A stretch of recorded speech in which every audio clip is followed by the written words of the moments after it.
Hello, my name is Callan Williamson. I am presenting for PIDP 3240 Media Enhanced Learning, assignment number 3. I'm going to talk about vaccine administration procedures.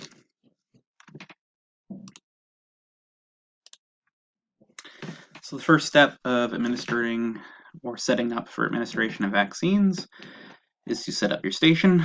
So you need to have a sink or alcohol sanitizer nearby to wash your hands in between clients. You need a sharps container, gloves, syringe, needles, alcohol swabs, potentially normal saline, cotton swabs to collect blood from patients if they're bleeding, and band-aids.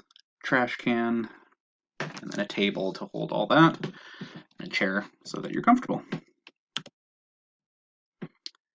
Our vaccines come in usually just a standard cooler you would take camping, or they'll be in a fridge.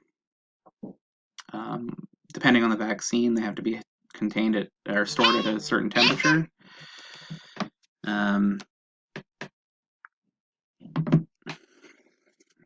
If it's in a cooler, they'll be the vaccines themselves will be separated from cold packs via cardboard, and they'll have a sensor inside that changes color if the vaccine's got too warm or too hot, or too warm or too cold, and if they did, then those vaccines are no longer any good. Next step is to talk to your client or patient, explain what you'll be doing with them that day, provide education on the procedure. So it's an injection into a muscle. Yes, it might be a little painful. You determine who they are and if they need to get the vaccine, usually using a healthcare card, and answer any of their questions. They'll usually ask what the purpose of the vaccine is, and that's to stop the spread of, or help prevent the spread of various pathogens.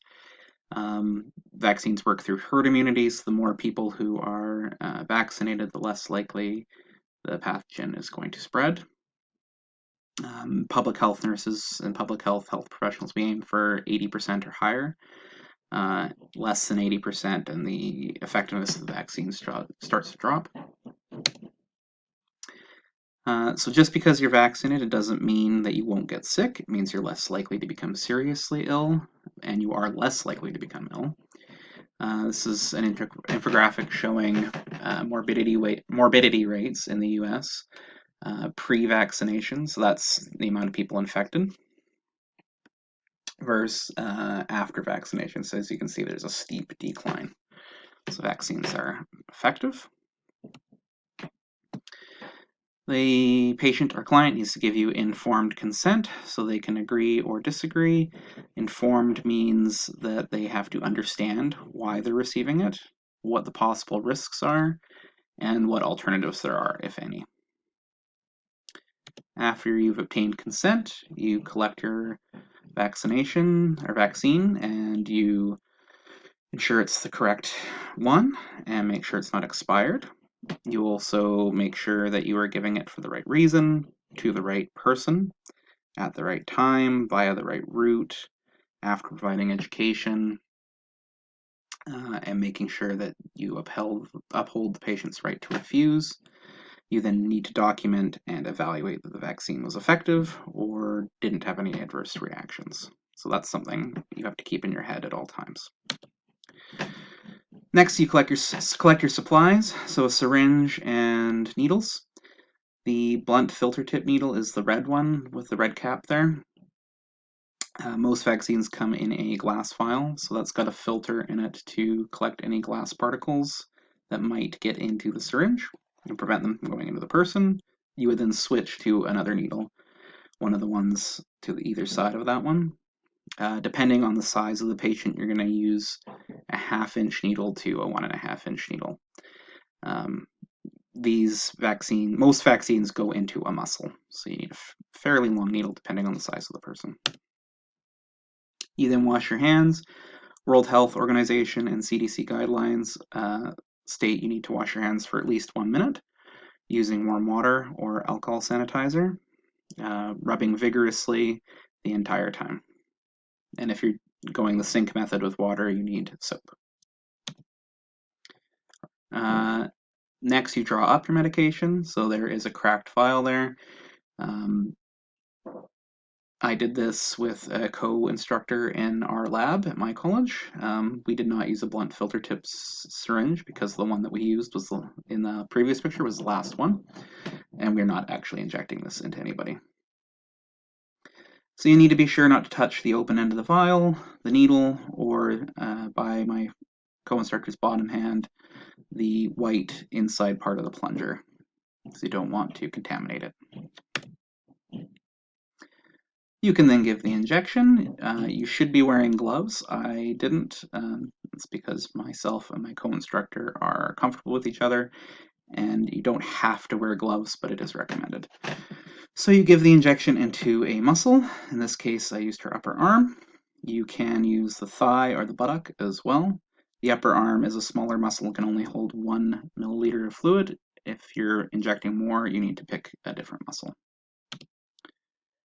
The needle then and syringe then go into a sharps container after capping the needle. You can see there's a little safety guard on the end of the needle there.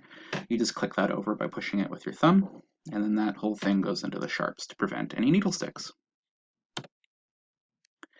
You then need to document. So you document who you gave the vaccine to, the lot number of the vaccine, expiry date, where you injected it, so left arm, left thigh, right thigh, wherever, and then you need to sign.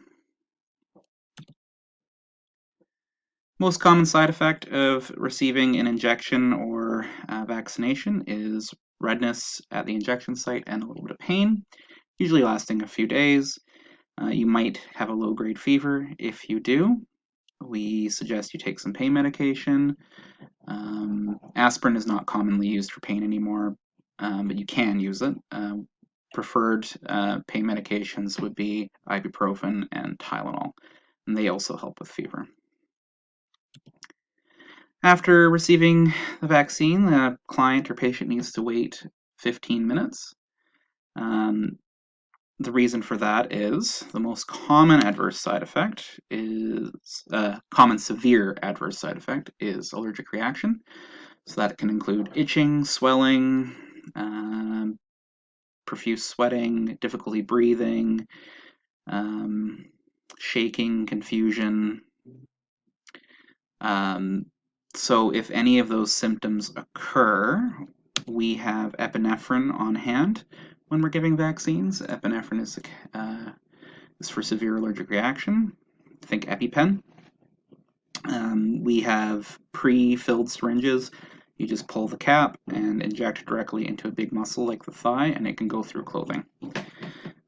Most commonly, anyway. There are different kinds where you have to draw it up to give, but we want something that can work fast in a severe allergic reaction.